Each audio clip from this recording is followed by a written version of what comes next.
Welcome everyone, মিনিস ফ্যামিলির নতুন আরেকটি ভিডিওতে আপনাদের সকলকে স্বাগত।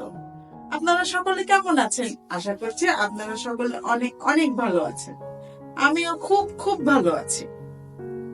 আজ 8ই মার্চ, ইন্টারন্যাশনাল ওমেন্স ডে। তাই আজ মনে করলাম প্রত্যেক দিনের এই গতানুগতিক রান্না বান্না, ডেইলি ব্লগ, এগুলো কিছুই আজ শেয়ার করব না। আজ আপনাদের সাথে গল্প করব এই আন্তর্জাতিক নারী দিবস সম্পর্কে কিছু। আমি খুবই ক্ষুদ্র মানুষ, আমার গণ্ডিটাও অনেক ছোট, তবুও নিজের কিছু চিন্তা ভাবনা, মতামত, নিজের কিছু মনের কথা আপনাদের সাথে শেয়ার করতে আজ চলে আসলাম। প্রতি বছর 8ই মার্চ এই দিনটিকে আমরা ইন্টারন্যাশনাল ওমেন্স ডে হিসেবে পালন করে থাকি।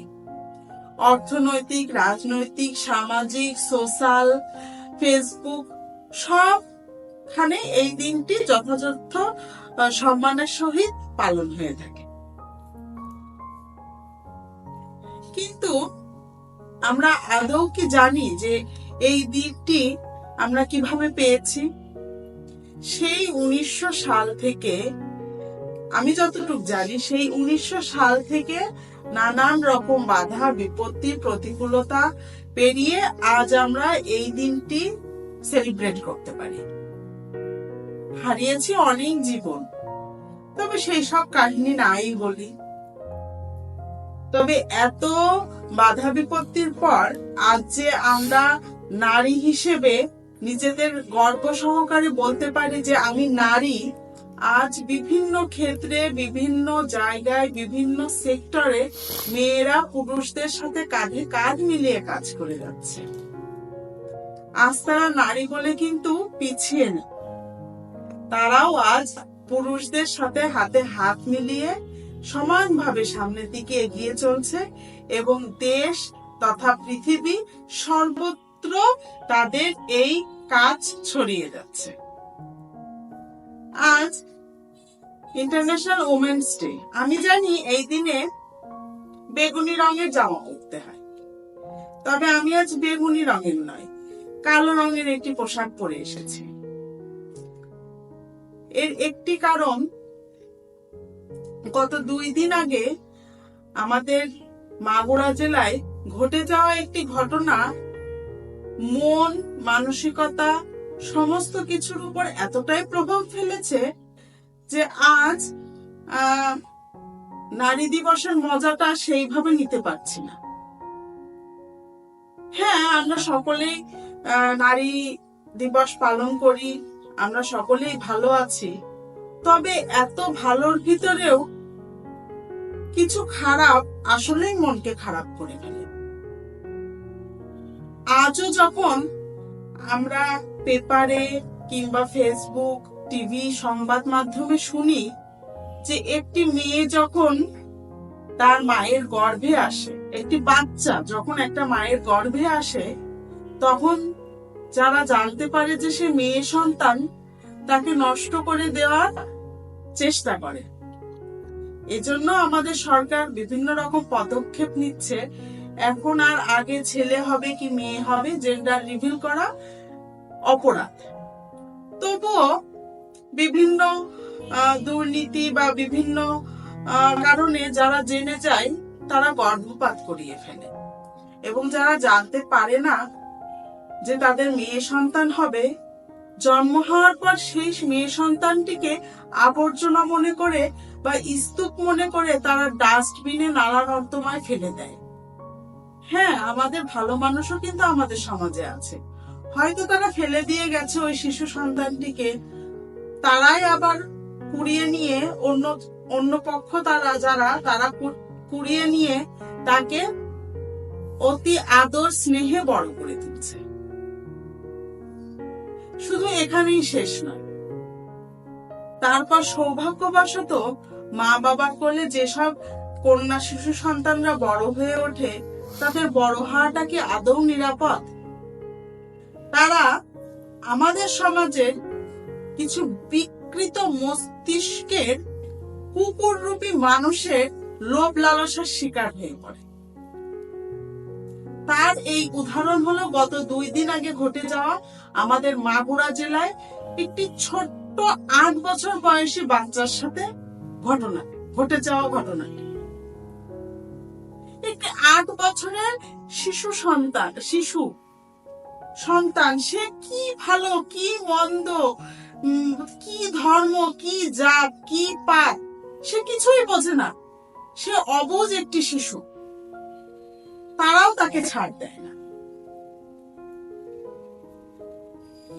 শুধু এই একটি ঘটনায় কিন্তু না, অহরহ আপনি আজকাল মোবাইল টিভি ফেসবুক যাই খুলেন না কেন, মাত্র 2 বছর 3 বছর বয়সী কন্যা শিশু সন্তানগুলো যারা মুখে এখনো কোনো শব্দ ফুটে ওঠেনি, তারা এখনো কোনো কথা বলা শেখেনি, তারাও রেহাই পায় না এই সব কুকুরের হাত থেকে। কতটা নির্মম, কত মানে কথা বলতে গেলেও মুখে আটকে যায়। এগুলো যখন দেখি তখন সত্যি ভয়ে নিজের শরীর শিউরে ওঠে।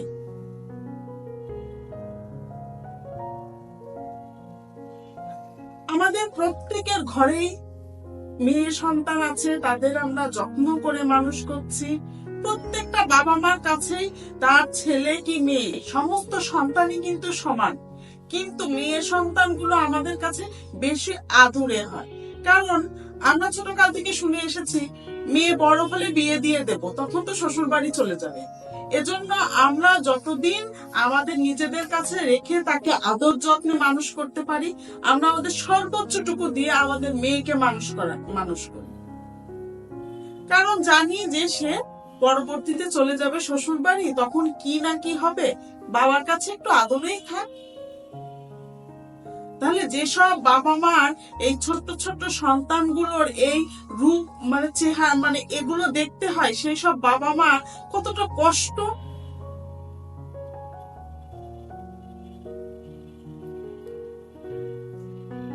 তারা এইভাবেই নানান রকম বুলিং এর শিকার হয়ে স্কুল কলেজ ভার্সিটি সমস্ত কিছু পার করে।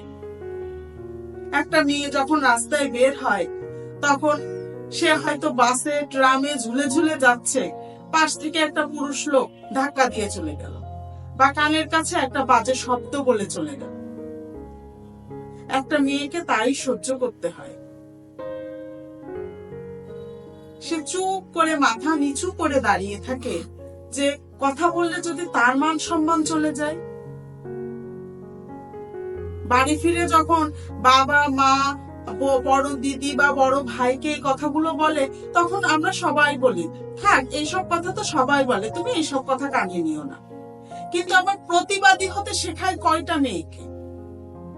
আর যেসব মেয়েরা প্রতিবাদী হয়েও ওঠে সংখ্যা খুবই নগণ্য, তাদের পাশে দাঁড়ানোর মতো মানুষের সংখ্যাও খুব কম।